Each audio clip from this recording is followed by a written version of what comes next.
All right. Hey there, everyone. I believe we're live. It was a little bit weird there in the beginning. Seems like it does something different to me every damn time. But at any rate, I think we are live. So welcome, everyone, to the Survivalist Prepper live stream. Tonight, I've got Shawn on, and Shawn has been a listener for a long time at Survivalist Prepper as well as the Survival Preppers. We had him on a little while back in the bug out location. I believe we were talking about bug out bags, right? Something to that effect? Yeah, EDC and bug out. Yep. And then I figured with this stream, asked him to come on the show and bring you out into the wild, into the public sphere. But tonight we're going to be talking about some bushcraft, some wilderness skills. Shawn has been doing this stuff quite a while and takes a big interest in it. And I wanted to talk about why it's important for preparedness in general, because I really think it is, depending on your situation, how much you want to get into it. With preparedness, we tend to steal things from a lot of different areas, right? From the military, we steal a lot of stuff. From the wilderness, the bushcraft stuff, we steal what can kind of fit into preparedness. And so I think that's what we're going to talk about tonight is some of those skills that might be important. Before we get into it, kind of explain what you're all about, where people can find you, and anything you wanted to get out there before we kind of get into the meat of all this tonight. Sure. Well, I was raised by a pack of wolves, so that helped. No, I'm just a Joe Nobody, family man, work a day job. And about 20 years ago, I got involved in this. 911 was one of the things that kind of kicked in, made me realize that maybe things aren't as stable as they seemed. Two was a biggie, as my pregnant wife and I got snowed in, no running water, no heat. And I couldn't leave the house because there was 3.5 feet of snow on the ground. I don't care what kind of vehicle you have, you're not going through that. To top it off, the township knuckleheads blockaded the road, so even if I did have something that could get through it, I couldn't get through the blockades. I told myself that's never going to happen again, and from that point forward, I made sure that I'm sustainable for at least a reasonable period of time if the grid goes down. The bushcraft side of things is something I really picked up quickly on. This guy back in the early 2000s named Les Stroud, I was a huge fan of him, still am. And I love that still today he uses his time to go to areas where there's disasters to help with cleanup and help people. I think that's important. We hear a lot in this industry about what do they call that, gray wolf. And in my primitive skills study, if you were gray wolf in a tribal community, that was an insult. That was you've endangered us. Get out. And other tribes don't take you in. To them, they either kill you because they think you're a spy, or they want to know why you were gray wolf with the other tribe. So I think I'm just kind of throwing that out there. I think gray wolf thing's a bad idea. We need to work together when something bad happens. Yeah. The bushcraft side of stuff I think is important because when all else fails, it's knowledge rules, and knowledge costs, well, relatively, it costs nothing, and you can carry as much as you want in your head. So you're not bound by weight and size. Yeah, and I think that's one of the key points to why the wilderness skills and all that are important with prepping, because it is one of those things when everything is off the table, there's nothing there, you're going to have to rely on those things you've learned throughout your time that throughout your time doing this preparedness stuff.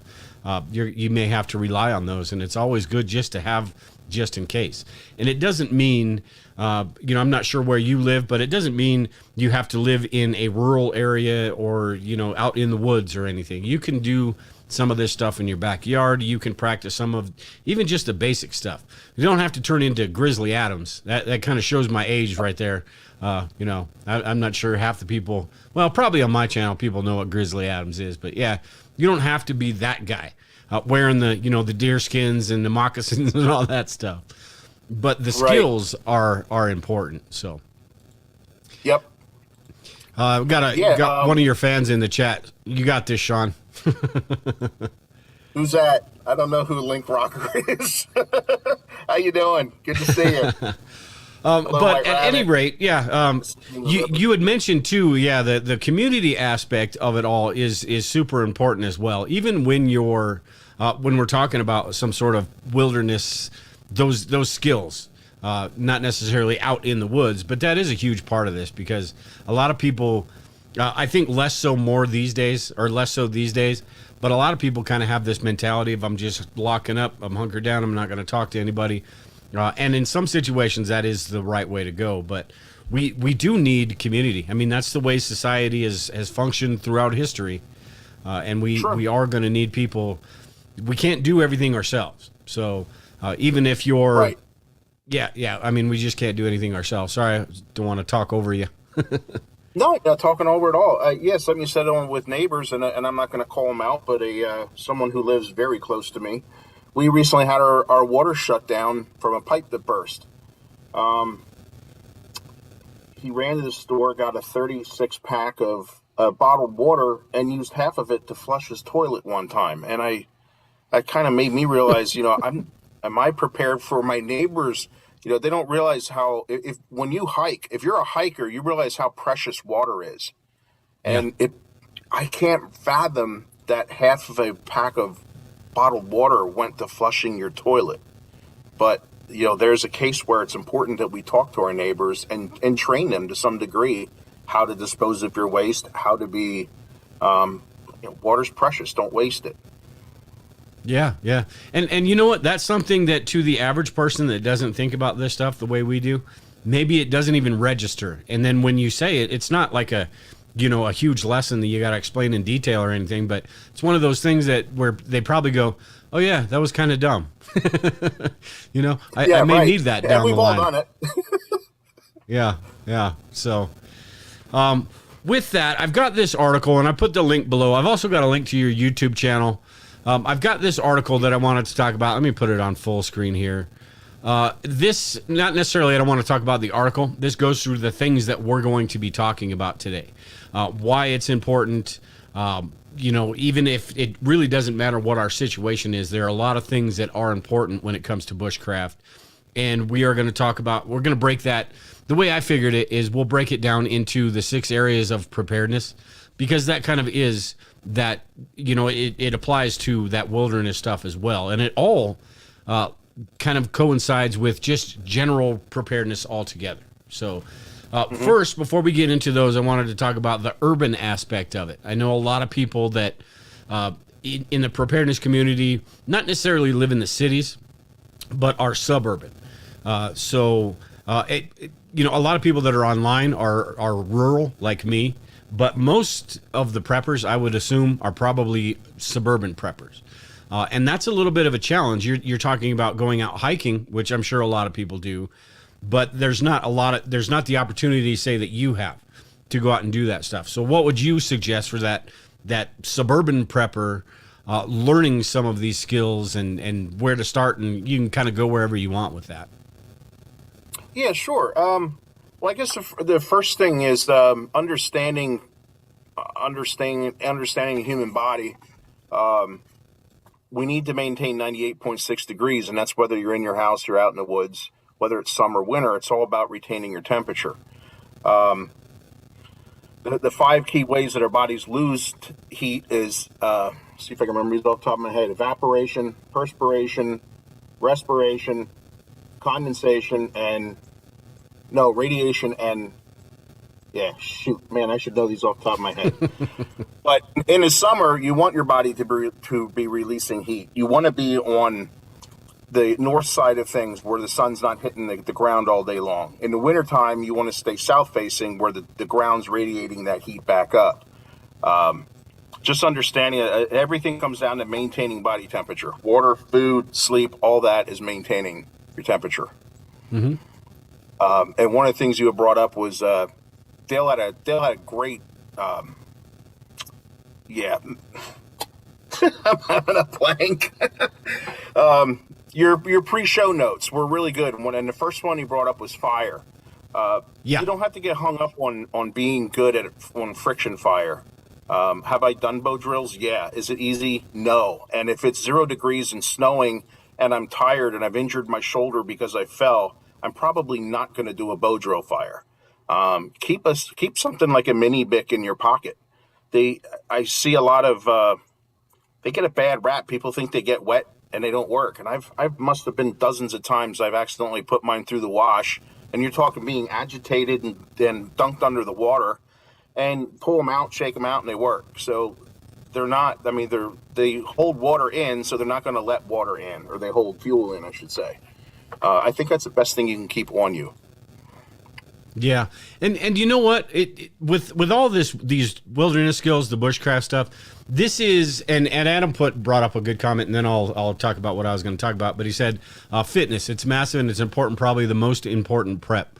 I agree. Whether you're talking about bushcraft stuff, whether you're talking about any disaster that is likely to happen, if it's a tornado or earthquake, you're digging out. You're doing all that stuff. If it's a bug out situation, you're hoofing it. I mean, physical fitness. Plus the fact of we're all getting a little bit older. So yep, I am. The fitter we are, the better our longevity. Yeah. I kind of took me off topic. Oh, I forgot what I was going to. Oh, with the fire and all of that stuff. These wilderness skills are kind of this secondary, that knowledge that you may never need to use, but other than recreation. But it is that knowledge when that Bic lighter does fail or it gets lost or something like that. You do have the skills to get that stuff done. In my bug out bag, my Bic lighter is my go-to. That is the 100% every single time in an emergency, I'm going to use it. When I'm camping, though, when I'm doing stuff and trying to learn stuff, that's where this stuff comes in, because you just never know what situation might present itself in the future that you have to use these skills. So, and these are things you can do in a suburban area. The whole, camping in your backyard, basically. Yeah, even if you have I wouldn't do it out in a public sidewalk, but if you have a stone walkway that out of sight, practice making a tinder bundle. One of the best woods to start with a tinder bundle is white birch. If you're not sure what that is, just Google search birch tree. They have very unique skin to them. Well, if you take I'll just say a sharp edge, even to the backside, if you have a 90-degree spine or your edge, and just start doing this motion, you'll get like a cottony substance that puffs up. You hit that with a spark and it ignites. There's oils in there that are very flammable.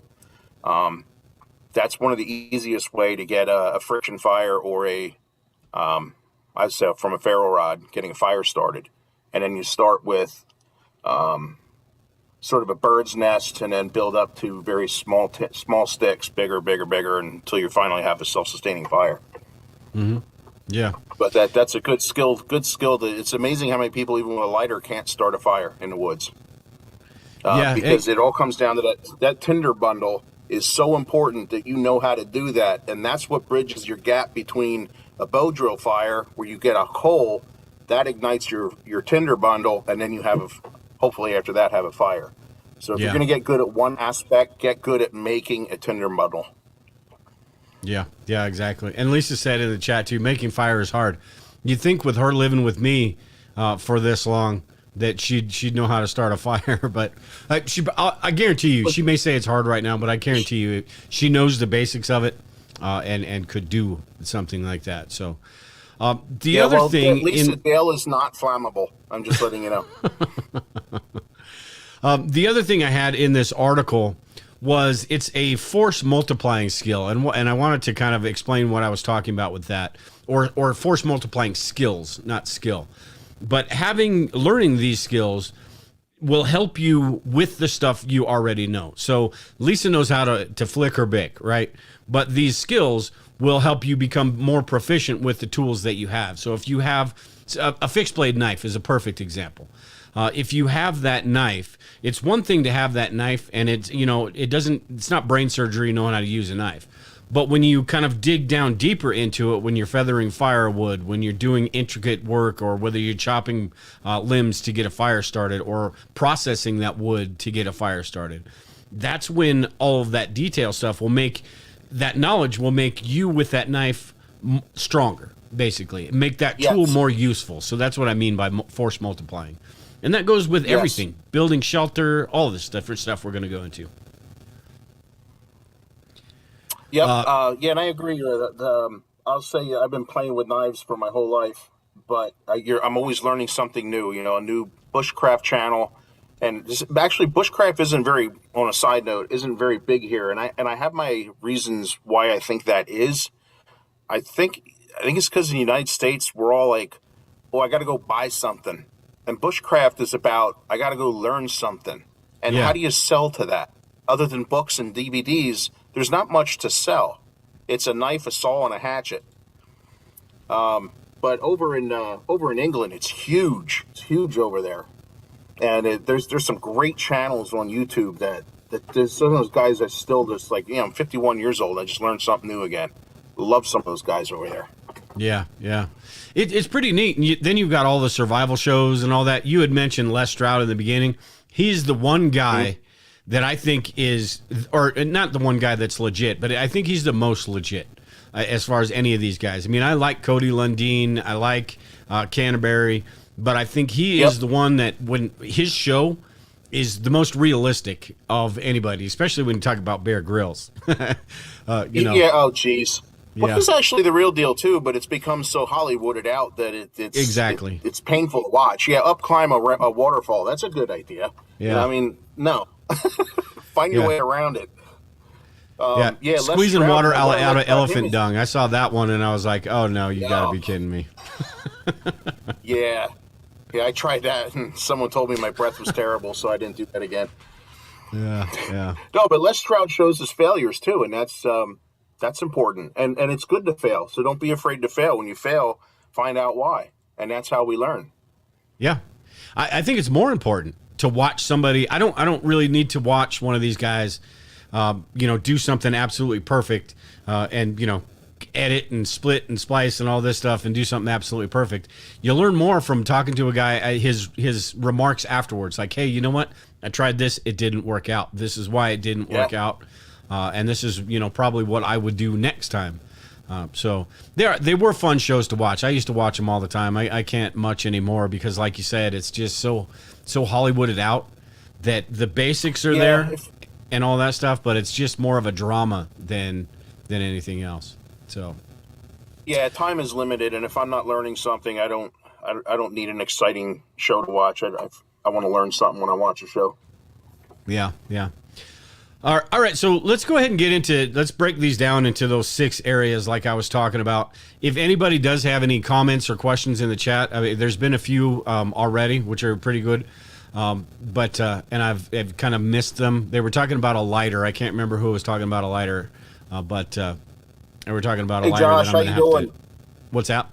Yeah, so the Constitutional Carpenter said, Clipper. That's my favorite lighter, by the way. The reason is if you get a clear one, you can see how much fuel you have left, and you can refill them. So you can always just top your lighter off if you see it getting down a little bit. So you always have a full lighter. You're not questioning, hey, it's a dark blue lighter. I can't see how much is in there, and you're shaking it. You don't want to get stuck out in a bad situation with a lighter with 3 more fires in them. Yeah.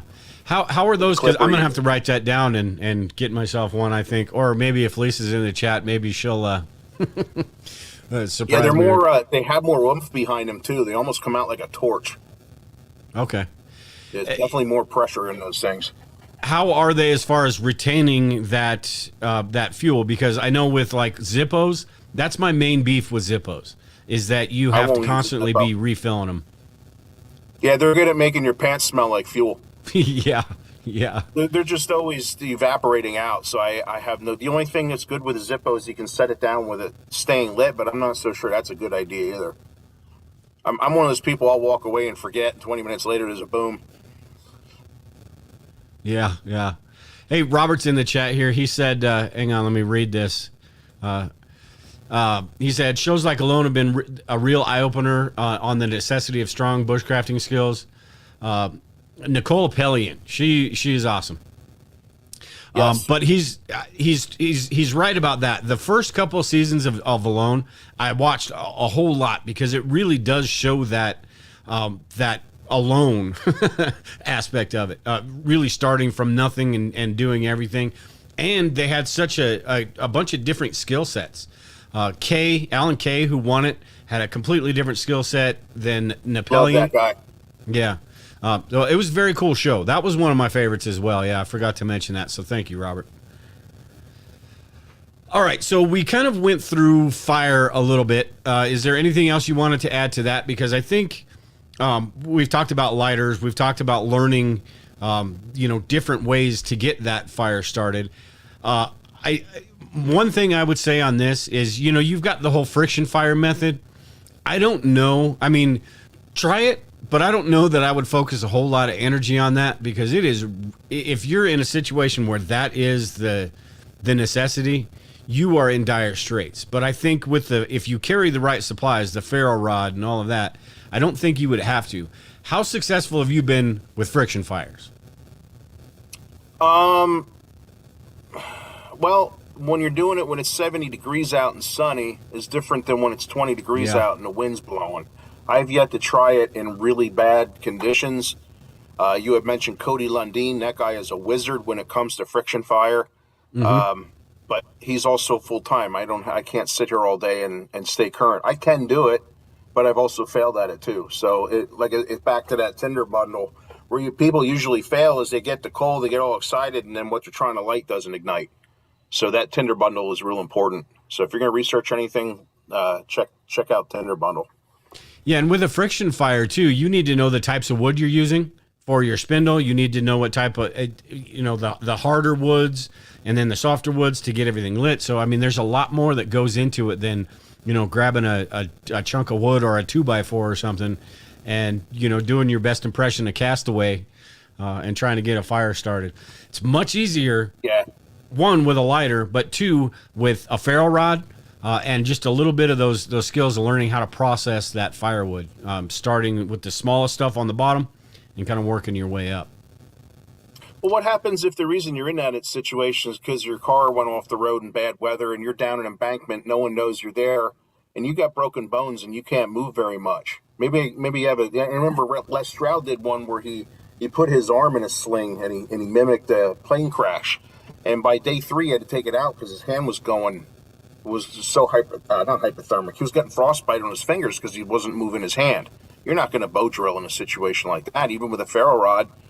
Takes 2 hands to do that. So it comes back to, in a real situation, I'm not there to puff my chest out and pound it and say, look at me, I made fire. I want to know I have a fire. I'm not I'm not above or below having a bic or a clipper. Yeah. And also, this is something that you can practice in a suburban or even urban area, because you don't need that wilderness stuff. Heck, you could use scrap wood from your garage, stuff like that. With the ferro rod and all that, I highly suggest, if you're going to have that, and everybody should, make sure you use it. Make sure you know how it's going to work, how easy or how hard it's actually going to be. Now, Adam said humidity is the enemy of friction fire. I think in general, and I wanted to talk, I put this up because in general, humidity and weather, you had mentioned it, that in perfect conditions, that's usually what's going on in our head when we think about this stuff, right? But disaster or situations like that, doesn't pick and choose. So you may be using wet material to try to get a fire started. And I don't care if you're talking urban, rural, suburban, wherever, you may have to use that material. So, again, the practicing and figuring that stuff out, how easy or hard it's going to be. Yeah, I think fire is probably the most important thing, because that's going to bring us into the other subjects with food, shelter. A lot of that has to do with fire, and there's a kind of a cool trick that you don't see much of anymore called a fire bed. We'll get into that later when we talk about shelters. Okay. One thing on this, though, what are your thoughts on, other than your melon, what is the most important tool, do you think, in bushcrafting? I've always said forever it's a good fixed blade knife, because you can basically make anything with it, anything that you need. It's going to be your most useful tool. What are your thoughts on that, as far as if you can only pick one thing? Yeah, I know that's kind of unrealistic. Yeah, but I believe in Dave Canterbury's 5 C's: cutting, cordage, cover, container, and combustion. If I had to pick one, it would be my clipper lighter. I can make a makeshift, well, let me not say a knife. I can start breaking rocks and get a workable edge that I can do somewhat True. bushcraft things with. If I can't get fire started and it's cold out or I'm wet, you're probably not going to see the next day. So that's why I think fire reigns supreme over a knife. If you're not good at friction fire and it's cold and all you have is a fixed blade, you got a problem. Yeah. Well, well, I tell you what, if you're in a survival situation and you're out there being Cro-Magnon, Shawn, busting rocks, and you've got nothing with you, you are in serious trouble too. But again, that goes to the importance of these skills. At least you've got something you can try to do because you have a little bit of knowledge. Yeah. Can I name drop? Sure, go ahead. Okay. There's a guy named Thomas J. Elapel. He has some DVDs that are amazing. Now they're low budget, but him and his daughter goes out into the woods for like a week with nothing. I think it's called With Nothing in Our Pockets. And what he accomplishes is just phenomenal to watch what you can do if you have the skills in your head. Everything else is just a tool. But that's a great, if you wanted to get into that, yep, that's him, Elapel. I said Elapel. Yeah, that guy's just a wizard. Very cool. Very cool. Yeah. All right. So you had mentioned a little bit. So we'll get to, I believe you did anyway, the shelter aspect of it. And that's the next one on my list. And again, as we talk about this, think about this. If you're in a suburban or rural area, it's the same type of stuff because the supplies you might need to build, say, a lean-to shelter in the wilderness, you can find a lot of that stuff in the wilderness from trees and nature and all that.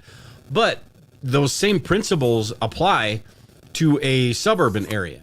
You may have different things that you can use for the same purpose. So you may find, like wire or 2x4s or plywood. I mean, stuff like that in a suburban area that can be used for that stuff. Whereas in a wilderness situation, building shelter may be, the branches, the leaves, and all of that stuff. So going to what your thoughts were on the whole building shelter, the important parts of learning how to build shelter. Shelter, again, is seasonal. In the summer, you're going to want to wherever you shelter. Josh Enyart, one of his DVDs talked about the 5 W's, and that was you want to stay near but not at water. You want to check for wigglers. You want to make sure you're not putting a shelter right up where there's a snake nest there. Don't put it at a walking path where animals regularly walk through. Wind. You want to make sure that the wind is either working in your favor. If it's summer, you want it in your favor. In the winter, you want it to not against you. And check for widow makers. Look up. There's a lot of times a stick the size of your thighs just dangling there, I think could weigh 300-400 pounds. If wind takes that down on your head, that could be your last day. Yeah. So that's the first thing, the 5 W's. The shelters are going to depend on the temperature again. If it's summertime, you might be able to just get away with dropping some pine needle branches down the ground. Get yourself like a 3-foot mattress or dry grass and plop down on top of it and done. If it starts getting colder out, then you're going to lean-to, and then you're getting up to, if you're talking super cold, Morris Korhansky has what he called the super shelter, which was he made a lean-to, and then was a raised bed lean-to. Had a Mylar blanket on the backside, and then plastic in the front, and then he had his fire in the front. Well, what that does is that it lets the heat of the fire through the plastic, hits the Mylar reflects it back in, and I've seen a video where I think it was minus 25, and I think it was 64 degrees in that shelter. It was so warm. Wow. Yeah, that's so check that one out if you're interested in real hardcore cold weather. I wouldn't build one of those though if it's not warm or if it's not really cold. The reason is I've heard of cases of people getting pneumonia because your shelter's too warm, and then when you come out of it, you're jumping from 60 degrees to minus 25 just instantly. So just keep that in mind. Yeah, makes sense. And everything you just talked about, you're kind of tackling it from the wilderness aspect. And anytime I listen to this stuff, I always think of it as, from a preparedness perspective, a prepper perspective, a bugging out or getting home type situation. So the stuff that you're talking about there, it still applies in it. Maybe there's a situation where you're working downtown. You've got to get home, and it's going to take you 24 hours or whatever to get home. You're going to have to park it at night somewhere. So you would have those same things you were talking about would be those dangers that you would need to look out for in whatever environment you were in. So you're looking for, maybe those critters are human beings. The creepy crawlies are the human beings. If there's riots in town, I don't want to be parking my car there. Sleep, yeah.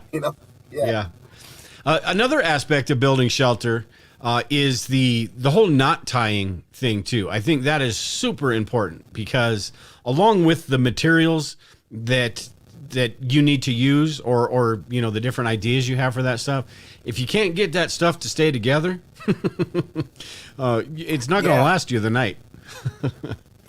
Or if you don't understand a certain knot will put tension on, you'll never get that knot back apart. Guilty of that.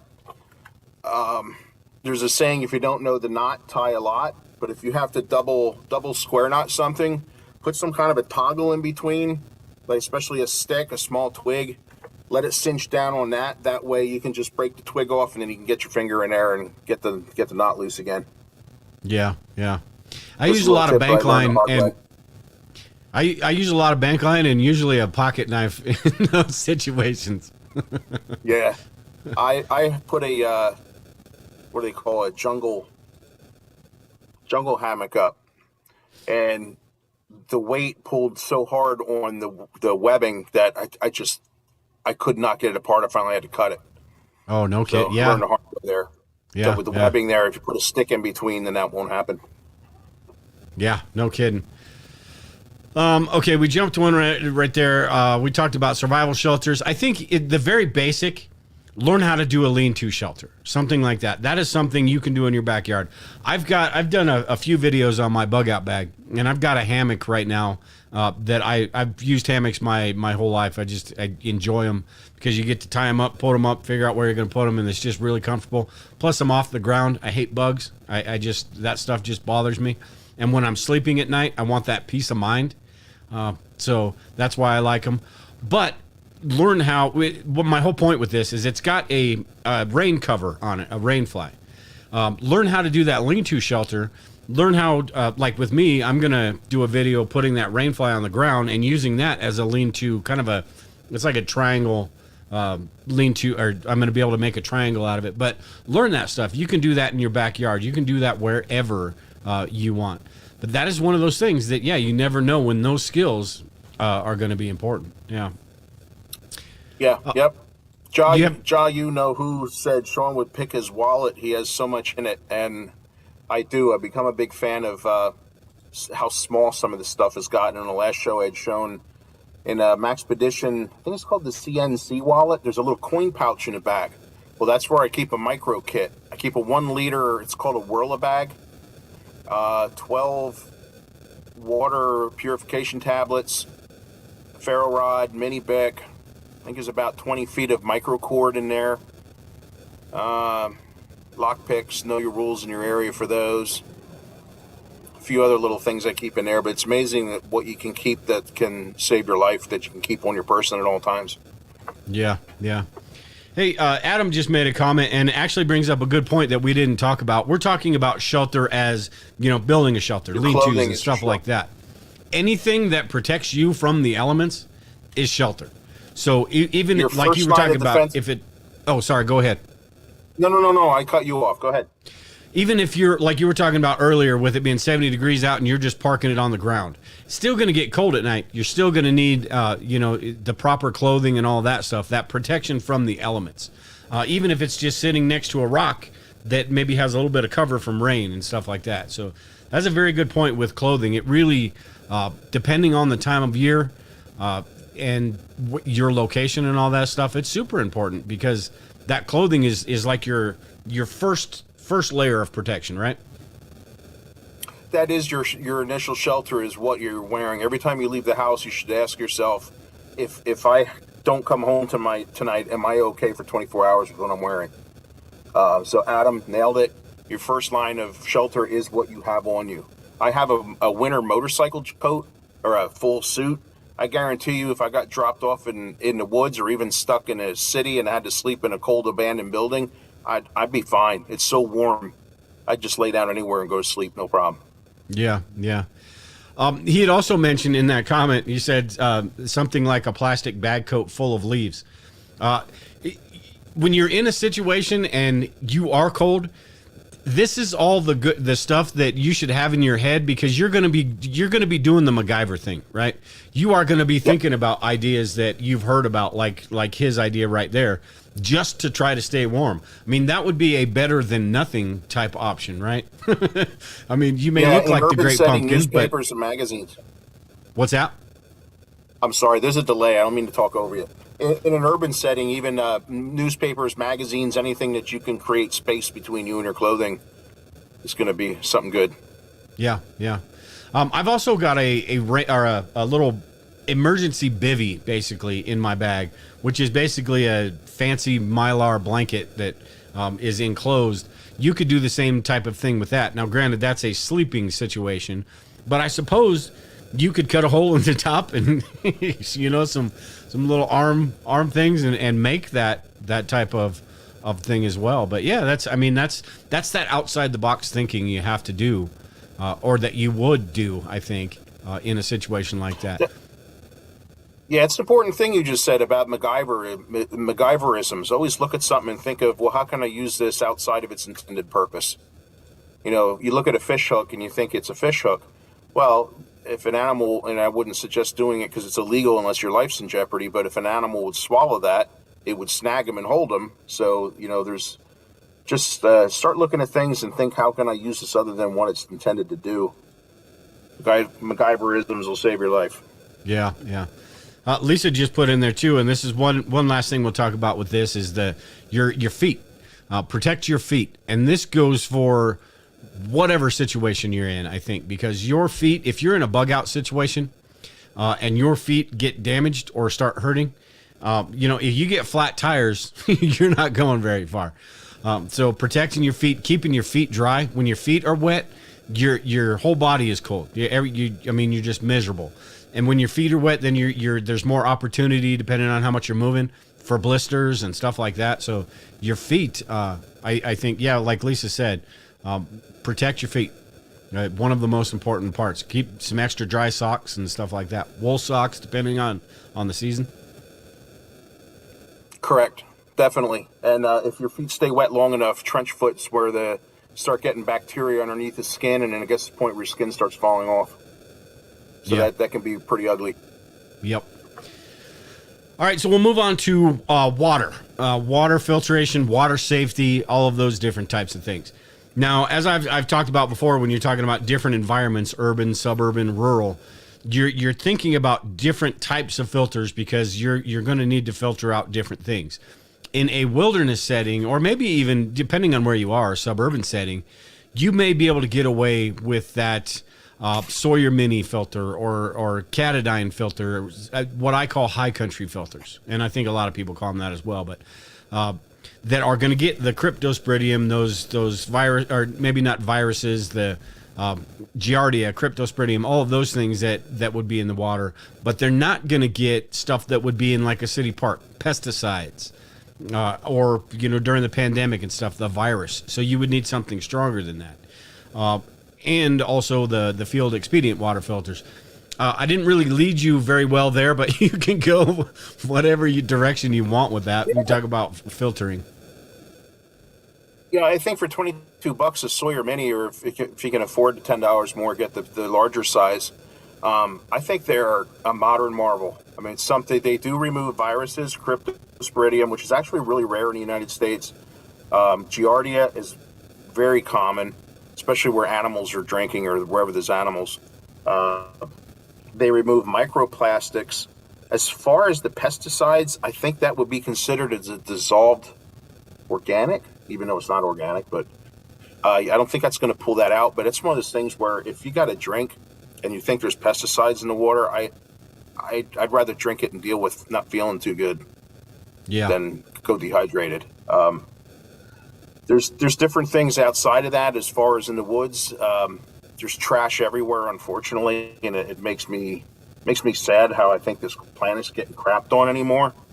But you can cut the top of or the bottom of a water bottle off and drill just a tiny hole into it. And there again, where fire comes into play, after fire, you have charcoal. Charcoal is not the white ash. It's the black parts that didn't quite burn. They burned out, but didn't burn to an ash. They dissolve pesticides. Basically, fill that with pine needles if you're in a wilderness setting, or sand. That works too. Couple inches of charcoal, and you can do pine needles or sand again, and then charcoal. And the speed you want that dripping out of the bottom, if the hole's too big and it's streaming out, it's too fast. It doesn't have enough contact time. You want it, the best way I've heard it said is, think of the song Staying Alive. That tempo is the speed that you want that water dripping out. That gives you the maximum amount of contact time. Sorry, I was just looking at what somebody else said. Life straw. Yeah, life straw is really good too. Yeah. If you don't have that, this is sort of an Indian thing, but they would make a sipping pool where if you're near a creek, but you don't want to drink right out of the creek, about 12 inches past it, dig a hole and let the dirt filter. It'll start filling up with water, and you can just sip from that. It's not 100%, but it's something. And the next one would be, if it's a sipping pool and you have fire, put some rocks in the fire. Don't put river rocks in, because the river rocks are real smooth. If it's anything that's been submerged, don't touch it. It'll explode like a grenade. Put them in the fire for about 45 minutes, get them to 800 degrees, and start dropping the rocks into that pool, and you can boil it in the pool and then drink out of it. Yeah. And again, the skills that maybe, that field expedient water filter you were just talking about, and I had that image up, it's the same type of process regardless where you are. You may want to get just those big chunks of stuff out of there. That way you can boil it. So if you are in, I think of Mississippi a couple weeks ago, they had that big water crisis out there. And I thought about this stuff with their situation, where most people don't understand all of this stuff like we do, because we research it and think about it all the time. But there were options for you to clean that water until it got, the sewage and all that got into it. And then, it gets a little bit more tricky. But there are options for this stuff. And if you can filter out that gunk with that field expedient water filter, like you were talking about, then you boil that stuff. It just, regardless where you are, all of this stuff, it remains the same. So it's one of those things I think is super helpful. And we talk about it all the time as preppers, the whole water filtering thing. But learning these little tricks are super helpful. Water's not that hard, but it seems like it before you know about all this stuff, right? Because you can't see anything. So you're going to see a lot of people probably just, going to City Park and taking a drink of water. Maybe it doesn't do anything. Maybe it does. Maybe you get the Hershey squirts. Maybe you don't. But I'd rather be safe. Hey, wait. Well, go ahead. What was that? No, go ahead. I was just going to say, after the Haitian earthquake, if you look at the numbers of people who died as a result of, is not the numbers of people who died because of. More people died because of cholera and dysentery, because they were going to the bathroom in the waterway. They were bathing in the waterway. And whether you realize it or not, when you bathe, we're going to talk about some funny stuff here, but there is fecal matter back there, no matter how good you've wiped, and it's going in the waterway. They were also being stupid and taking dead bodies because they didn't know what to do with them, because it was so hot and they were stinking, that they started sinking them in the water. So you got decaying people in the waterway. People downstream are drinking this. So this is, we think of it, well, it's Haiti, it's a third world country. Well, no, they had running water and they had sewage and they have everything we have here. Today's schools, I don't understand why they don't teach children, in the event the grid doesn't work, here's how you dispose of this properly. Mm-hmm. I don't know why we're not taught that in school. To me, that seems something everybody should know. Yeah, there's quite a bit that's not taught in schools these days, and that's a whole, we could go down that rabbit hole later on if you want, but that is, we could go for an hour on that. But it's very true. We're so lackadaisical about all this stuff that with the water just coming out of the faucets, the light, you just turn on a light switch and there you go. And then when that is not there, you see people doing things like you were just talking about in Haiti because they don't know any better, because they haven't been taught that, hey, that's not a good idea. Now, if I was the dude downstream, I'd be walking my butt upstream and letting them know to knock that stuff off. But yeah, it's that stuff that doesn't get taught. Most of Puerto Rico is out of power, at least as of earlier today, and people are washing. Just their way of washing is take a 5-gallon bucket, fill it, and walk away from the water. Don't bathe in the water. There's people downstream drinking that. I don't get how people don't understand. I guess we live in a world of me. It's all about me, but it's like, no, it's everyone's water. What you're doing upstream affects people downstream. Yeah. I see it with hiking too. See people bathing in the water, and it's like, why? Grab some water, walk yourself back 50 feet and bathe there. What's the problem? Yeah. Well, I think that's a big problem in society in general is it's all about me. And everything else is kind of, you're in my world type of mentality. You go to Walmart, same type of thing. It is that, and maybe I'm sure it's all over the world, but it's definitely an American thing where it's, I'm doing me, you do you, and what I do doesn't, nobody thinks about how that affects other people. So, Adam, I wish we would start doing that. Yeah, great question, Adam. Go ahead, Dale. Purification tablets, bleach droplets, common ideas. What are some common ideas in your opinion? I do like. With water purification tablets, I think you need to you need to know what you're getting, because there are some that are meant for water storage, like all right, I can't remember. It's just iodine, and then I can't remember the names right now. I want to say chlorine dioxide. That may be wrong though.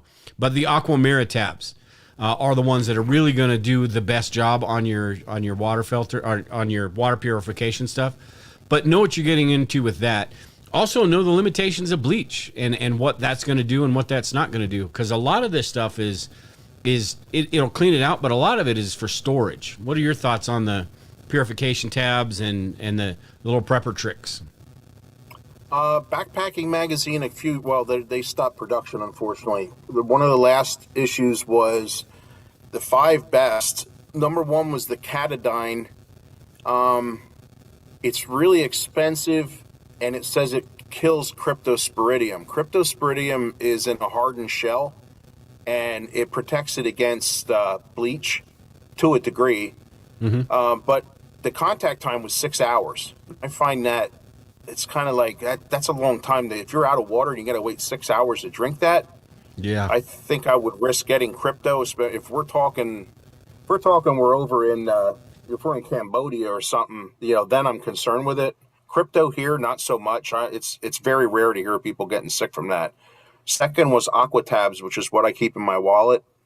Their virus is Giardia, and it's 1 tablet per liter for 30 minutes, and just keep kind of swashing it around. After 30 minutes, good to drink. I've been using it with backpacking. I've never gotten sick once. Yeah. Yeah. Bleach droplets is the rule of thumb is 4 drops per quart, or if it's very murky water, 8 drops per quart, and then give it about 30 minutes contact time, and the same thing, keep sloshing around and make sure all the water comes in contact with it. Yeah. And does bleach, as far as cryptosporidium, that's the one you were talking about with the shell, right? Yeah, that shell is what makes that the problem. And it will do nothing for that.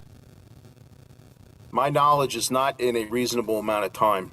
I don't know what would happen if it's in there for a day. The Catadine or Catadine. I'm not saying that right. Catadine? No, Catadine. Catadine. Catadine. Jeez. Yeah, they're the ones that say they kills crypto within 6 hours. But I find their tablets to be pretty expensive. I think they were like 75 cents a tablet. I think the Aqua Tabs I could get. I just got a 300 pack for $20. Wow. So to me, they're pretty reasonable. Yeah. And I think in any sort of bug out bag, any sort of, get home bag, go bag, everyday carry, I think that stuff is super important. You should have a little bit of water with you already, but you never know what's going to happen along the way. And if you do find a water source, it's that better safe than sorry type situation. If you're in the wilderness, like you were talking about, instead of waiting 6 hours, you'd probably just risk it. It's not a death sentence most of the time. And when you're in the city, who knows? But outside of the city, it's kind of it's a crapshoot, definitely. But it's not a crapshoot. That's a good term. Yeah, that was like a comment I expected you to. Well, you laughed at it, so you got it. But, I know. But yeah, it's definitely important, and they're so small, it's so easy. It's almost one of those things that, why not? One of those, have a ferro rod and some water, a little Sawyer Mini, and some tablets, and have that. Sawyer Mini is the way to go. I don't think you even need tablets with your Sawyer. And when the flow stops with a Sawyer, you have to have water is safe, and you can backflush them. They give you a syringe that you just forcefully backflush the filter, and you're back at it again. The biggest weakness of those, and it's a big one, you cannot let them freeze. You cannot let them freeze. If they freeze, whatever the filter medium they use, the hollow fiber filter, and contract, and it'll split, and you won't know it. Yeah. If anything, you'll know it because suddenly it's flowing better. Yeah, yeah. Very true. If you're overnight, that needs to stay in your pocket, needs to stay on your person. You just got to stay warm. Yeah, and that is one of the differences too. And we'll move on to the next topic is the filter media. You've got the hollow fiber, which is the live straw, which is the Sawyer Mini, and basically it's just small holes that the microorganisms can't get through. That's how it filters out. Then you've got the activated carbon or carbon block filters. I think Katadyn uses a combination of the two, because that activated carbon will also get some of that odor or flavor. It reduce that, make it taste better, basically. So there are a couple different, and that's I think why they're a lot more expensive than at Sawyer. But they are worth it. Yeah, Grail's another good one that just came out. The thing with those is the filters need to be replaced. But I think they're handy on a move. There's no contact time. Fill it.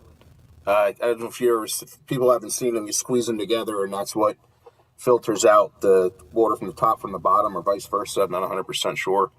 It filters to the inside, I believe. Yep. The life straws, as Adam brought up, they're really good too. The only reason I stick with the Sawyers is because I can run them inline with my Camelback, and I'm an avid hiker, so. You could just fill the Camelback and go. You don't have to worry about anything. Yeah.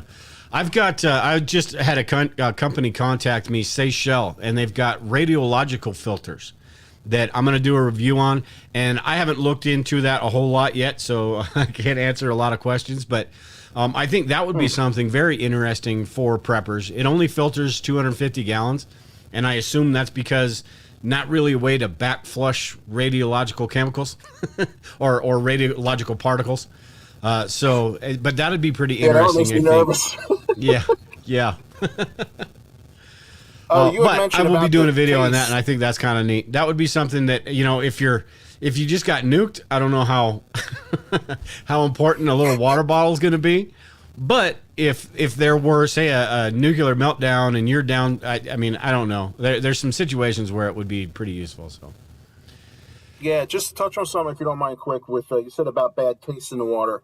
If you have a stainless, I have a 64-ounce stainless Nalgene bottle, and with that I can boil water in it. But I can, UV. That's another good one, Adam. You can take charcoal, put about 10 or 12 chunks of charcoal in when it's hot, and then let it cool down. That'll absorb all those bad tastes, and also bind to any heavy metals that are in the water. It'll help pull that out, make it taste better. Yeah. All right, so you had mentioned it a little bit earlier, the whole sanitation and hygiene aspect of this. And again, I'll say it one more time, this is the same type of, as we talk about this stuff in a wilderness setting, it really applies to all the other, in some sort of grid down situation where there is all the everyday amenities are not available to you. You're going to have to figure this stuff out, because it can get Again, it's those things we take for granted. The trash gets taken away. The bathroom, the toilet always flushes. All that stuff we just kind of take for granted because it goes away every day. It wouldn't take long for that stuff to get bad. So understanding, some of the things that we can do to kind of mitigate that are important to kind of understand. So from a wilderness perspective, as far as, hey, I'll let you go. You can you can start with taking a dump, or you can start with staying clean. Wherever you want to go with this. What are some of your suggestions? Well, as guys, it's easy for us to just kind of like go wherever we feel like going when we're talking in the woods. If there's going to be some sort of a base camp, or even there again, it's not just about you; it's about the next person. With pee, it's smart to put that somewhere south facing that has sun. Pee's relatively sterile when it comes out, but if you keep peeing in the same spot over and over again and the sun's not hitting it, it's going to start smelling bad. I mean, real bad. It'll smell like a public urinal in no time. So that needs to go in a place where the sun hits. The UV rays will kill that and the smell won't be there. Poo, I mean, even back in Bible times, you were told dig a hole, do your business, and cover it back over. You want to do that 200 feet away from your camp, and especially away from a water source. Don't do that anywhere near a water source, please. Yeah. Other than that, washing yourself, there was a guy on the loan that he didn't wash himself the whole time, and it blows my mind that he didn't get some kind of a skin infection. But he was like black till they pulled him out, and he said he didn't bathe once, but every other day at bare minimum, you got to wipe yourself down good. So start with your face, arms, body, legs, armpits, front and back in that order. Yeah. And that's the last part you want to do there. And it really is that important, because it is, you're talking about being in a situation like that. It's bad enough. You don't want to make things worse by getting sick. And like you said, you can't believe that he didn't, get something. The odds increase as it goes on if you don't stay clean. Plus just the fact of you're probably going to be with your family, or maybe there's going to be people with you. It's not going to be very pleasant to them if if you stink, or if you're not going far enough away to go to the bathroom and all of those different things. Aside from the health factors, it's not going to be very pleasant for you. You're probably going to get an earful from I know I would, from the people around you. But it's think about it. All your skills and gear doesn't matter if you're not keeping yourself clean. You get a little cut, and I mean a little cut, like something from you accidentally rub up against a thorn bush, and now you got sepsis and you're done. So these little things we can't see can kill you, and it's important to stay clean. And I just wanted to drop that out there quick. A little cut will take you out permanently. Yeah. Here at the house, we have a septic system, and we had just recently had to get everything fixed on the actual pipe going to the septic system. But I had actually thought about putting some sort of outhouse over the hole to the septic system. So in a grid down situation, that may be what happens, or some sort of outhouse type situation, but. I got a collapsible privy for $15 from our local military surplus store that came with the toilet seat. So that's, if you're not familiar with a privy, you can get a makeshift curtain, make something with poles and a shower curtain to give you some privacy, or you can buy for about $40 or $50. It's an outdoor shower, like that you can enclose yourself in and take a shower outside. No one can see you. Well, if the floors come off of those, and I was thinking you could set the privy inside of that. Now you have an outdoor outhouse and privacy. Mm-hmm. You dig a hole under that. I dig down about 3 feet. Every time you do your business, take a shovel full of dirt, throw that back on until the hole's close to full, and then fill the rest with dirt and move it. Yeah. And it's crazy how all of this stuff kind of translates regardless of what environment you're in. The supplies and there may be some differences, but it's all just having that knowledge in your head. So going out camping and practicing some of this stuff, going out and doing as much as you can just to get that stuff in your head for maybe you'll never use it, but maybe you will. And when that time comes, you'll be glad you did. plus the aspect that I forget who it was that talked about in the very beginning. It's fun. You go out, you get this stuff done, you get more physically fit, and you learn all this stuff at the same time. Now, I suppose that depends on who you are. Some people just don't do the outdoors thing, and I get that.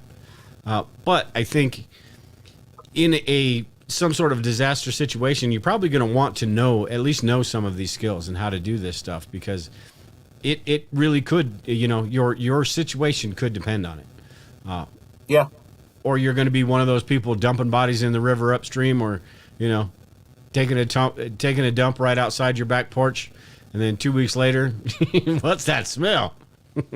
Yeah, if you see your neighbors doing that, you're gonna have a conversation with them. That's gonna affect me. Yeah, I don't. That's flies are gonna be coming from that to over here and landing on things over here. That's flies are kind of the happy medium between poo and food. It always drives me nuts if fly lands on my hot dog, and I'm like, hey, I wonder what that thing was just sitting on. It sounds funny, but it's true. What you sit in your own backyard affects other people. Yeah. Kevin's here in the chat. He said, I don't do the outdoor things. Too scary. Yeah. Mr. Wilderness Safety Medicine. Awesome. I love being outside. Yeah. Kevin runs the Wilderness Safety Institute, and he's been doing this stuff his whole life, so a bit of a... Oh, does he? Yeah, okay. Yeah. But...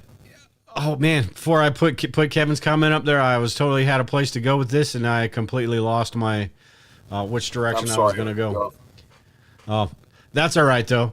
I did want to just touch base before we get out of here, just a little bit on the first aid aspect of it as well, because this is another one. Can we do food a little too? What's that? Can we do just a touch on food a little bit? Oh yeah. Okay, seconds? Yeah. Go ahead and do that, and then we'll end it on first aid. Get a Peterson's field guide on plants in your area. Don't get something for California if you're in Pennsylvania, or Texas if you're in Maine. And I think it's a good idea to identify 5 plants and 2 trees that can be used as food. The reason is plants are seasonal and trees are all 4 seasons. So like in my area, dandelion, purslane, wood sorrel, cattails, and bull thistle is everywhere. It grows up through sidewalks, and people go out there and spray it, and it's actually food. It's edible. And one of those is a water indicator. If you see cattails off in the distance, there's water there. So that's a good thing. Learn things that are water indicators in your area. Thing with trees is acorns. You smash the acorns up, just put a little salt and sugar on them and some ash. I think they call them ash patties. White ash from the fire, cook them on a hot rock, and you got yourself, it just tastes like a vegan hamburger, really, but it's completely edible. Birch bark also inside is edible. You can cook it like bacon and eat it, and just don't overdo it. I think there was a guy on the loan that all he ate was birch bark, and he got bound up. Yeah. Yeah, but it'll keep you alive. It's calories. Pine needle tea is another one, too, vitamin C. Oh, my stream is... My internet's being kind of wonky, so we'll give it a second. But there we go. It's back. Should be back. But yeah, that's where I was actually going to go with this. I've got everything out of order, so I can't remember which ones I skipped now. But we were talking about food, and it's the same thing with the sanitation and all that stuff. If you don't want, the same reason you don't want your neighbor doing his business, right by your back fence or whatever, that food and everything, getting rid of that waste, getting rid of that trash, that can introduce or get pests and stuff coming into, whether it's your camp, whether it's your house. So, getting rid of that waste is also important when you're cooking. Another thing too, when it comes to food, is the smells. If you are in a situation where you can cook something, you've got to be careful of where that smell carries, whether you're talking an SHTF situation where other people are going to get attracted, or you're attracting other animals as well. Again, eating a tree doesn't smell. Doesn't put off a lot of smell. So, right. Well, with cooking, even in your home, and you don't want anyone else to smell it, lay off the spices and herbs. That's usually the thing that carries the most. Add that stuff afterwards. Yeah. If you think, yeah. One thing with that we always hear about in preparedness too, when it comes to food, is the hunting and the trapping. Making the small snares and all that stuff. I don't know personally, anyway, and I, to each their own. I don't know how important the whole learning how to make snares and stuff like that is, because we have plenty of options. One, I would, try fishing before any of that. But we usually have a lot of opportunities and items that we can make that not so necessary. And the other part of that is it is so rare that you're actually going to get something, I suppose, with one of these little snare traps. I just don't know how much energy I'm going to spend on doing something like that. I know how to do them, but anyway, your thoughts on that? They're indiscriminate, so keep that in mind. If you have a crushing trap and you got your neighbor's dog, a small dog, you're going to have a problem with that neighbor. And you're also going to have maybe some legalities. Honestly, if those things are indiscriminate. You had mentioned about fishing. Oh, back to what I interrupted you there by accident. If you do everything right with those snares, it's right along a walkway or a crushing trap, about 1 in 12 is the normal average of what you'll get. So that means for every 12 traps, you'll get one thing. So they're not 100%. I've heard guys say 1 in 2, and I'm like, I don't experience that. Fishing, they're not legal in normal times, but those yo-yo fishing wheels, you can set them. They're spring-loaded, that when a fish tugs on it, they'll reel it back in, but it also pulls the fish out of the water.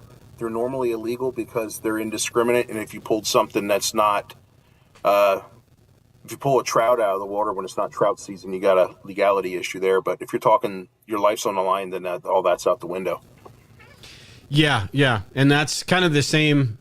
That was a long comment, Kevin, but he's talking about you got to put a lot of snares out, like you were saying. But yep, that's correct. kind of like Broken Nomad, right on. That's kind of, yeah. I call him Kevin. His name on there is Broken Nomad, but it's Kevin. Okay. With the with what you were just talking about, trying to keep my train of thought here, it's almost the same type of situation as ham radio. You should be, in normal times, you need to have a license. In situations like that, it's not going to matter. So do what you can at that point. But I think even though fishing is still that 30% probably probability. I mean, depending on how lucky you get, I think that would be my main thing. But the first thing, like we talked about earlier, Bic lighters. That would be my choice before a ferro rod. When it comes to food, my first choice would be, bringing something with me, or like you were talking about, learning some of those natural things that can at least put something in your stomach. And there's a lot of, we talked about Nicole Pellion earlier. She is wonderful at all of this stuff. Just a wealth of knowledge with all these wild edibles and all that stuff. And it could be one of those things just to know what's in your area, know what's in your front yard, know what can be used for medicine, know it could be used for food. I mean, all sorts of different things. Nature has a lot of stuff out there. We just need to figure out what exactly it is. I've heard a lot of stuff about cattails too.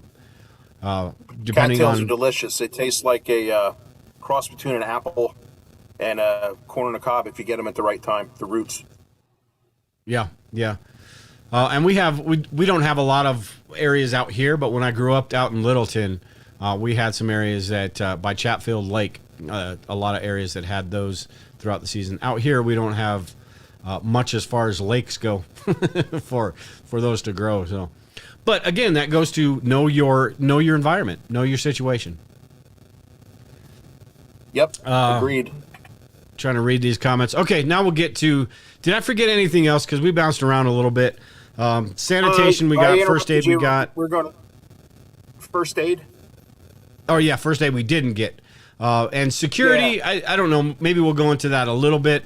We'll get into first aid first, and then we'll get into security. But first aid, I think, is one of those that is again in all sorts of areas of preparedness. When you're at home, you've got the first aid kit, you've got the supplies, or you should have all of that stuff.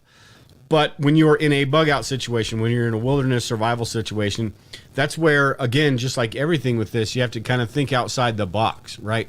As far as what happens if, you almost have to ask that question a bunch of times. What happens if? what happens if, and try to figure that stuff out.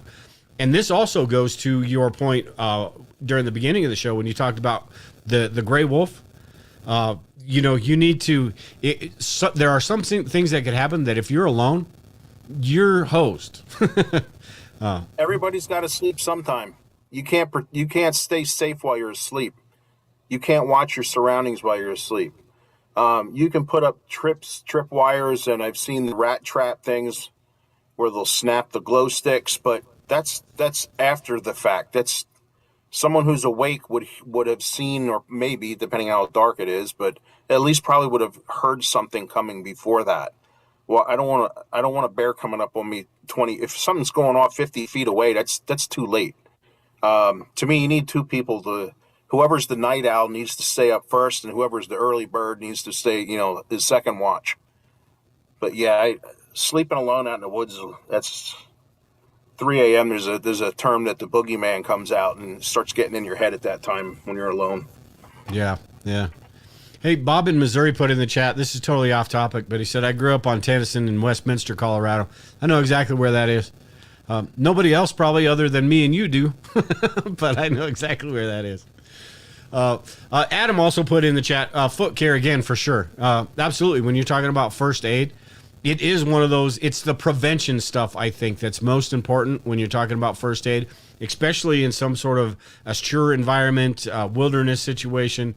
That prevention, that doing that stuff is the most important, because while you should have stuff like SAM splints and moleskin and all of these different things that would help out in situations, avoiding those in the first place is the best type of first aid, to where you're using your mental awareness and all that stuff to not have to worry about using some sort of splint because you sprained your wrist, or you were paying attention to your feet. You don't have to put or you put the moleskin on before it got bad.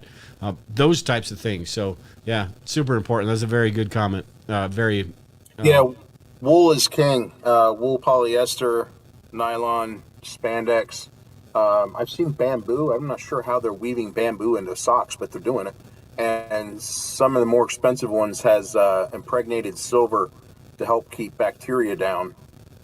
Ex officio is an underwear that we're going to get into a weird subject here, but your underwear, most underwear is cotton, and that's right up against your body, and it's where you sweat the most if you're moving on foot. Look into some of the nylon, spandex, or wool underwear. It sounds funny, but at the end of the day, one makes you feel soggy, and the other one you're still dry. So it's an important thing to keep in mind. Yeah. I'm going through the comments here, and I don't know what I missed or what they're talking about, but Robert's in there talking about how the boogeyman's probably a really nice guy. He's just misunderstood. Yeah, they must be having, just like up, as Robert? Usual, they must be having their own little chat in there, and they listen to what we're talking about every once in a while. Yeah, don't get to pick on Brian now. Yeah. Kevin also made a comment in there about dental care, and dental care is one of those really tough ones. He said dental care will take you out in a heartbeat if you don't have the correct training and the proper kit. That is one. I don't care what type of situation you're talking about. If you're talking about an SHTF situation, a longer term type disaster situation, there are not a lot of options when it comes to that type of stuff, because you're talking about high quality, or probably prescription strength painkillers. You're talking about the procedures to get that stuff done without, getting infections and stuff like that. And I'll tell you what, if anybody has ever had a toothache, it is all consuming. It's all you think about. So when you're trying to figure out an SHTF situation, or you're trying to navigate somewhere, that's another aspect we didn't get into. But and you've got tooth pain, good luck. So again, preventative. That take care of that stuff before it becomes an issue. Yeah, I don't know if a lot of people know this. The white ash after a fire burns down, you can wash with that. It does a great job, even if your hands are grimy and under your nails. Mix a little water into it, and it gets a little pasty. You can brush your teeth, wash your hands, wash your whole body, and take the dry ash, rub it around your hair. It gets rid of the oily hair, and it rinse your hair out. So that's how you bathe when there's no it's an antiseptic, and it's completely sterile because it's been, it was 800 degrees for how many hours. So Yeah. that's a hiker tip. All right, so since I mentioned it, I did want to talk about navigation real quick, and then we will get out of here. I've said that for like 20 minutes now, but we'll get out of here eventually. But navigation, I think, is one of those that, again, regardless of what your situation, is really important, because we have in an urban or suburban area, you've got the roads and the streets and all of that. In a wilderness situation, you've got trails. But if you ever have to get off of those, you need to be able to figure out where you're going, whether that's using landmarkers, whether that's using a base plate compass, whether that's using nature to kind of figure out which direction you're going, and also knowing the location you're in and what sort of geography you're looking at. What are your thoughts on the whole navigation aspect of whether you, I mean, do you carry maps with you? How many different tricks do you have as far as, kind of figuring out figuring out direction, all of that? Well, if we're talking in the woods, I actually use an app, and that makes some people's head explode. Well, what, the grade goes down? Well, it hasn't yet, and it works. And with that said, when Hurricane Katrina rolled through and took out Florida, the only way they knew what was Oak Street or Pine Street was an app, was a GPS saying, True. yeah, that's where you're at. You couldn't see anything because it was underwater. So to say they don't have their place, my son and I are doing close to a week out on the Appalachian here in a couple weeks, and I use an app that shows me where the water sources are, and people can say, hey, there is water here on this date, or no, it's not. Don't, plan accordingly. That's invaluable. When that goes down, the old school, the sun rises in the east, sets in the west, then that means at 12 o'clock it's south. And then that also means at 9 o'clock in the morning, it's southeast, and 2 to 3 in the afternoon is southwest. So if you know what time it is, you can get a general sense of direction that way. Yeah. And that kind of goes back to what we were talking about. I mean, through all of this, it's that redundancy, right? The Bic lighter is going to be your go-to. So you were talking about that. So that app may be your go-to. It's going to be the most convenient way to do something, but you also have to have those other options as well.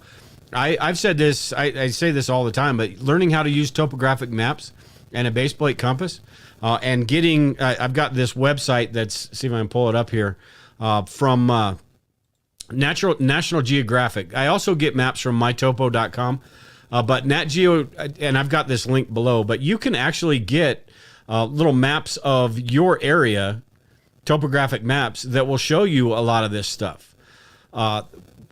How to navigate. So this would be that backup type situation, I think, where if you need to have this information, then you have it in your bug out bag or your backpack or wherever. But again, right, that app would be that first step with that. With topographic maps, though, you got to know how to read them. You got to know what's on them. You've got to know how to use a base plate compass, which will give you really accurate readings. But that's a really good skill to have, even if you're talking about a suburban environment where you're in a bug out situation or a get home situation, where you find yourself on foot. Being able to figure out, going the wrong direction could get you killed. Whether you're talking about in an urban setting or in the wrong direction. What's that? I'm sorry, I keep talking over you. Go ahead. No, I was just saying, if you find yourself going the wrong direction, you're talking about an SHTF situation or out in the wilderness, it could get you killed. So, knowing where you're going. Yeah, some Kevin just said, I agree. That's the watch method is sketchy. The shadow stick method is another one. They're for general direction. I know I want to head north-ish or east-ish. It's not something that you're gonna. A couple degrees over the period of 40 miles can take you way off course. So that's where you were saying a map, know your declination in your area, and make sure your maps are up to date.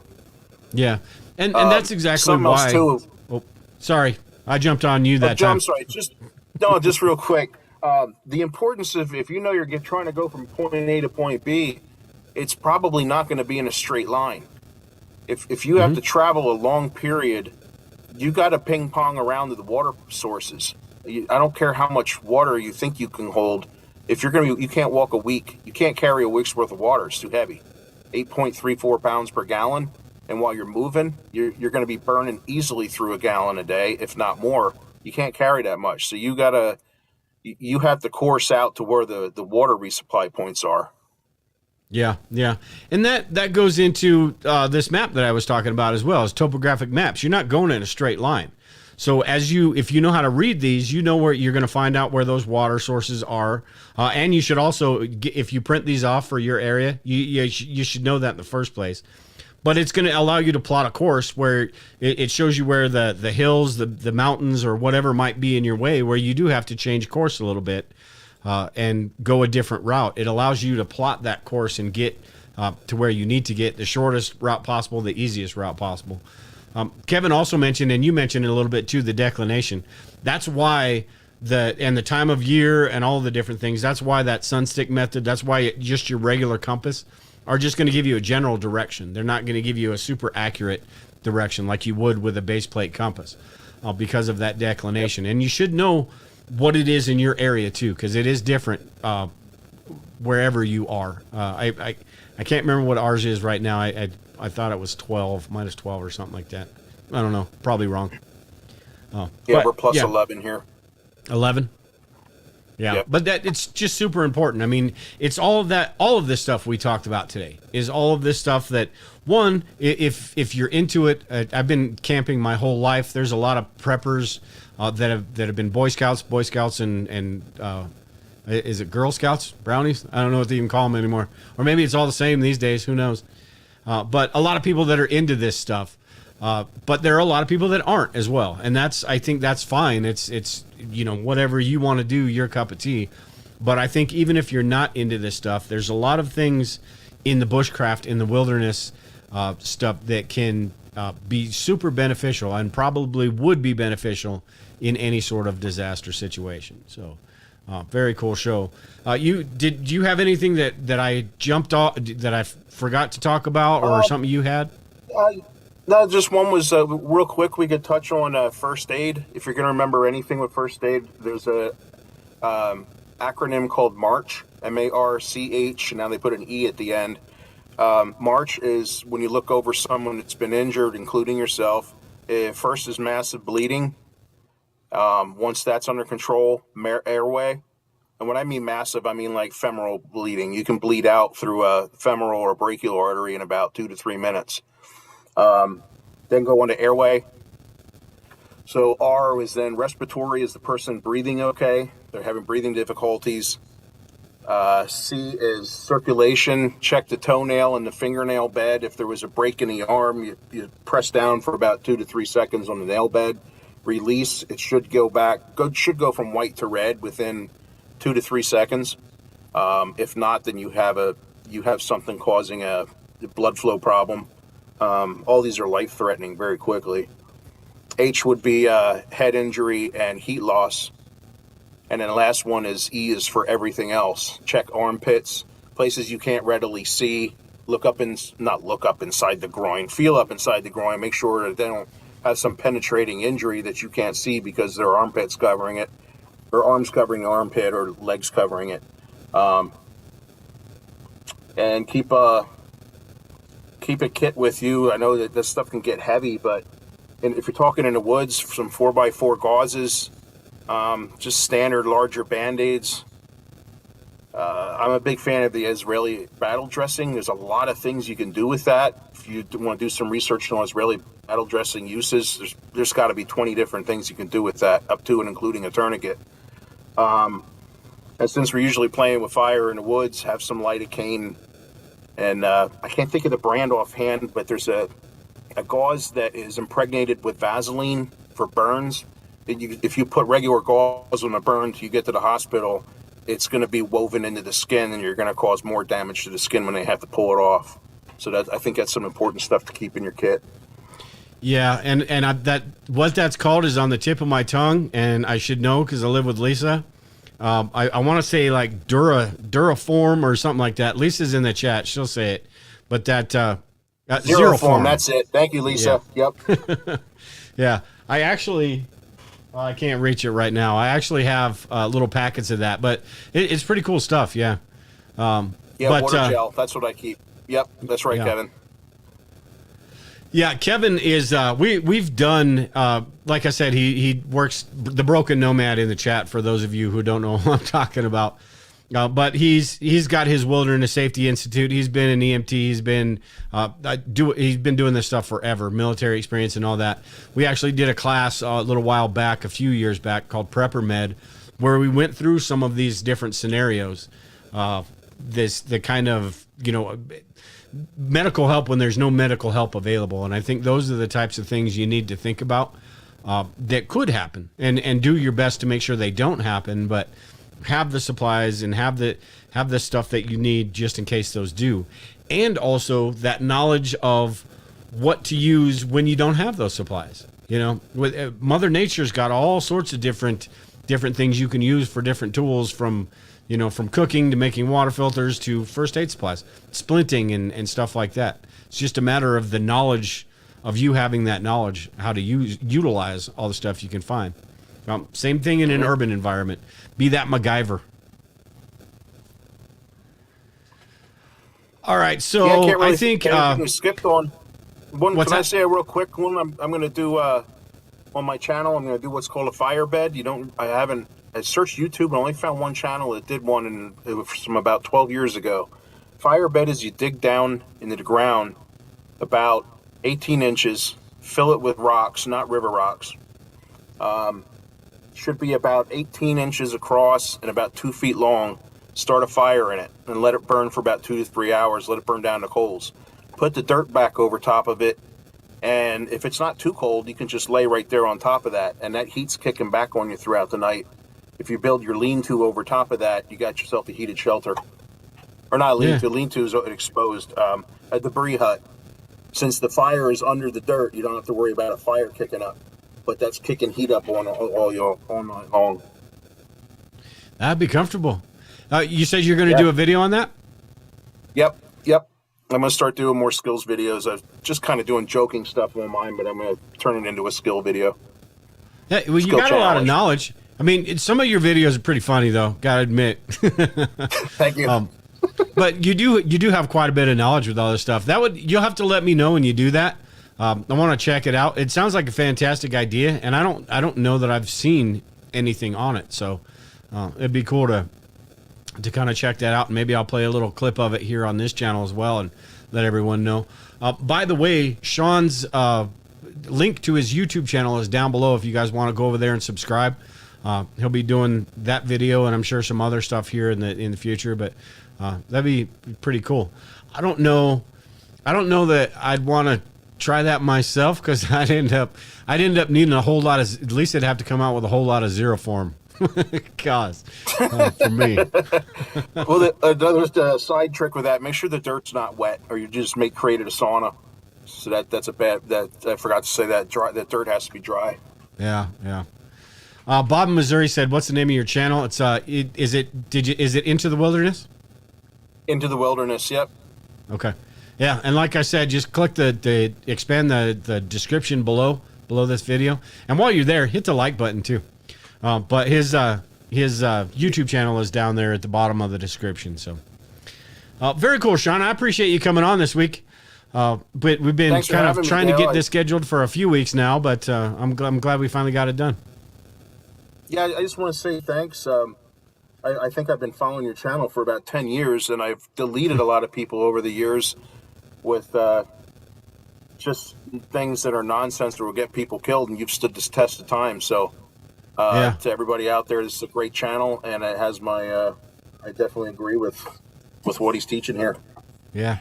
Hey, and I'm not above admitting I'm wrong either. So if I am saying something stupid, I'm going to let everybody know. And I'm sure, and the audience will let me know I'm saying something stupid as well. So try to do my best. Yeah, try to keep, Lisa and I try to maintain be as rational as possible with this, because that's what it's all about. It's right. You know, I'm no expert. I'm the average prepper is what I call myself. Lisa's the one with all the medical skills, and you know, I know a lot of people with a lot of skills, and I'm the guy that soaks it all in. So, but I appreciate you being on this week. Like I said, everyone, head over to his channel, subscribe, check it out. Can't wait till that video comes out. But if you don't have anything else, I think we're going to get out of here tonight. You all done, Shawn? I'm good. Thanks, everybody. It's great to see everybody in the chat tonight. Yep, absolutely. Everyone, I appreciate you joining in tonight, joining in the chat. A lot of good questions and all of that. And until next time, we'll talk to everyone later. Take care.